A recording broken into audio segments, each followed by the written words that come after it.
ఆంధ్రప్రదేశ్ రాజకీయాల్లో సంచలనాలు నమోదయ్యే అవకాశాలు కనిపిస్తున్నాయి. అసెంబ్లీ సమావేశాలకు గైహాజరవుతూ జీతం తీసుకుంటున్న వైసీపీకి చెందిన 6 ఎమ్మెల్యేలపై అనర్హత వేటు పడే అవకాశం ఉందని తెలుస్తోంది. ప్రజా సమస్యల గురించి చర్చించాల్సిన వారు సభకు రాకుండా కేవలం జీతభత్యాలు, అలవెన్సులు తీసుకుంటున్న తీరుపై శాసనసభ ఎథిక్స్ కమిటీ తీవ్ర స్థాయిలో ఆగ్రహం వ్యక్తం చేసింది. మండలి బుద్ధప్రసాద్ నేతృత్వంలోని ఎథిక్స్ కమిటీ నిబంధనలను పరిశీలిస్తోంది.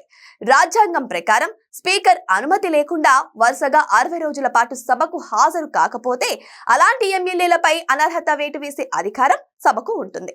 వచ్చే బడ్జెట్ సమావేశాల నాటికి ఈ గడువు ముగియనుండడంతో ప్రజాధనాన్ని వృధా చేస్తున్నారనే కారణంతో వారి సభ్యత్వ రద్దుకు కమిటీ సిఫార్సు చేసే అవకాశం ఉంటుంది. దీనిపై ప్రజల అభిప్రాయాన్ని కూడా పరిగణలోకి తీసుకోవాలని కమిటీ భావిస్తోంది. ప్రతిపక్ష హోదా ఇస్తేనే సభకు వస్తామని వైసీపీ అధినేత జగన్ పట్టుబట్టి కూర్చున్నారు. అయితే జగన్ మొండి వైఖరి ఇప్పుడు ఆ పార్టీ ఎమ్మెల్యేలకు శాపంగా మారింది. ఒకవేళ 6 ఎమ్మెల్యేలపై వేటు పడితే రాష్ట్రంలో 6 స్థానాలకు ఉప ఎన్నికలు రావడం ఖాయంగా కనిపిస్తుంది. అనర్హత ముప్పు ఎక్కువగా ఉన్న 6 వైసీపీ ఎమ్మెల్యేలు వీరనని ప్రచారం జరుగుతుంది.